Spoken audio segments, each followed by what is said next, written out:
Hello and welcome to another modelling video. This is Alan from the Makona Man at YouTube with another model video. Straight from the stash, Bandai 1:550 scale Grublo aquatic mobile armour from the original anime Mobile Suit Gundam. Scale model kit tooled in 1981, disc boxing around the 2000s, injection moulded in a brown polystyrene across 3 runners in a small box, at a value of 300 yen or $5 my currency. With mostly scribed details, this is a glued together, not a snap kit. Same price as original release with isometric instructions, kinda cluttered, lots of Japanese, colour guide and sprue runner map. The box art and instruction layout exactly the same as the original release as nostalgia bait. No additional stickers or accessories.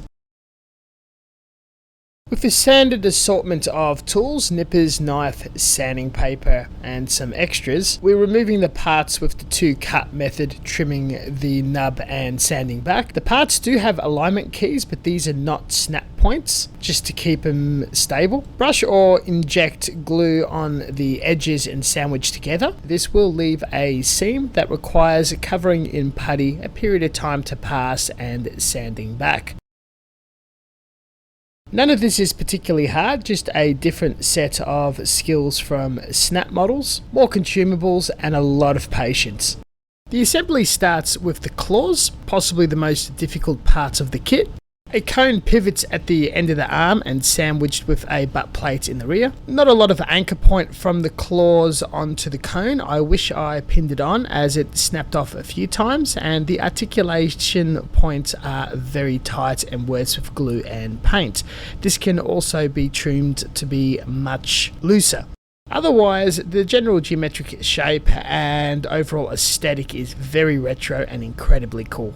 The rest of the arm sandwiches together. There is a slight knuckle point where it pivots side to side, and everything is glued together in a staggered manner to deal with the seam and the next layer assembled, such as the torso, which had unnecessary panel detail underneath the shell across the seam line.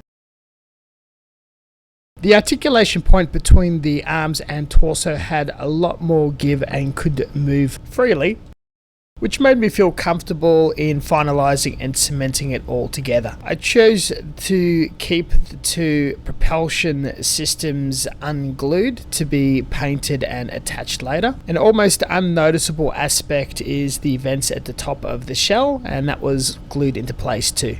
In the theme of colour separation, I've cut off the nose with an ultrasonic knife and cleaned it up for easy painting, but I'll also leave a natural panel seam behind. Besides propulsion and the nose, everything else is glued into place, including more vents and a command fin. You'll notice in the pictorial instructions there is a lot of Japanese. The pictures were easy to follow and had no issues. Quick articulation test. The arms sweep neatly and easily, but only one of the hands can rotate freely. There were optional claws to have it permanently open or closed as per the anime. You had to choose one, leaving spare parts behind. Lastly, the base came together. The model to base fit is really good and balances nicely, so no need to glue. The silhouette and profile looks absolutely amazing as per the animation, line art and any reference material. With some minor issues mentioned, the build was incredibly fun and satisfying. Again, nothing was particularly hard, but I wish I took my time in loosening up the articulation points, or following up with a review rather than going in blind. Next stage is priming. This is a layer of paint for adhesion promotion between the top coat paint and the plastic surface. It's also a neutral colour to look for any imperfections, dents or mistakes I've made in scratches or split seams, which they definitely were along the arms and needed to be reapplied with putty, sanded back again and sprayed a second, sometimes even a third time with primer until I get a perfectly smooth surface. The level of surface preparation depends on the finish and what you wish to achieve. I'm going for a gloss finish, and any sort of scratch, lumps or pits can be reflected in the finish. Selection and pressure in sanding is also extremely important with grit count and how much you apply. I go to stepping 300 to 600 to 1000. Moving on, all the painting products I'm using on these projects is automotive paint. I find them very similar, if not identical, to lacquer hobby paints such as Mr. Hobby or Gyno. And you can buy them incredibly thick at small sample quantities from about 20-30ml to 100ml. They're also cut with automotive thinners that come in a few range of very slow drying to very fast drying, and stepped finishes from very matte to quite glossy. The colour range is exceptional with the amount of cars available to custom. There's a few takes with these vintage kits, and I'm going off the box art and original animation, though it is a brown reddish mobile armour, and that could be quite risky in painting something flat brown, can make it look quite unappealing, or as a good friend has put it, a detailed turd. I was very selective in my colours and tones, selecting 3 with a series of rustic browns and a highlight of a salmon pink. The edges, panels and details was pre-shaded with black, and everything coloured in and layered on top of each other with an airbrush. The paint almost overly thinned to a watery viscosity.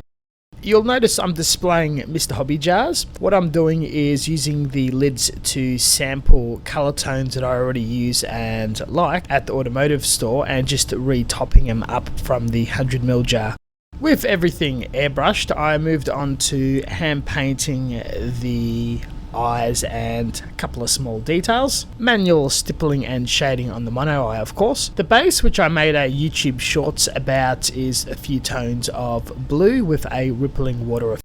After some curing time, I thinned down some Tamiya accent colour with gum turpentine and sludge washed everything to capture all the panels and hidden raised details, wiping excess off for a clean finish. With its oil enamel nature, this is very slow drying, and left it alone for quite a while, giving it about 4 to 5 coats of a high gloss automotive clear for that maximum aquatic wet look water sheen. 1 coat each day with a little buffing to get rid of lumps and imperfections, allowing maximum time to chemically cure and harden. And that concludes my 550 scale Grublo Bandai old glued together model.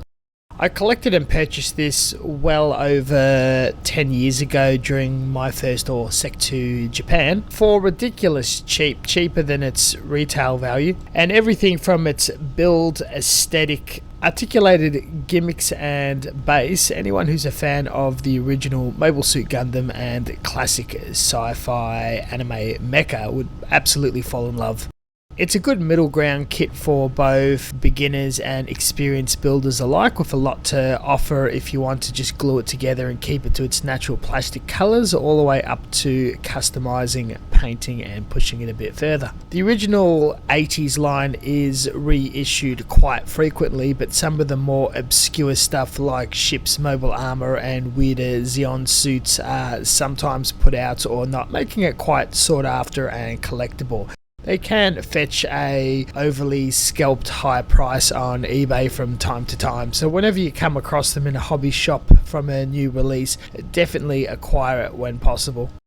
Otherwise, any of the non-mobile suits in the original line is always highly recommended if you have a passing glance or interest in it. It's definitely a worthwhile impulse buy. You're more likely to regret passing it. Overall, with my efforts, I'm extremely pleased and happy to add this to the collection. It does have an original animation cell art vibe to it. Maybe a bit too dark, too glossy, and only regret is I wish I worked and loosened the articulated points. This concludes the video. Thank you very much for watching, and as always, until next time, stay tuned for further content. I hope you guys are enjoying this video. I've put a lot of effort in documenting to editing it to make it as palatable and easy to watch, as YouTube is a ridiculously competitive platform now, and I only want to share what I enjoy and like doing. as well as document and share my process in building a kit like this and giving people the opportunity to experience what it's like to build if they have no intention of doing so but like it enough to see the process. Thank you very much for watching, and as always, until next time, stay tuned for further content. Please check out my description section for references and social media. Like and comment if you feel inclined, and catch you guys next time. See you later.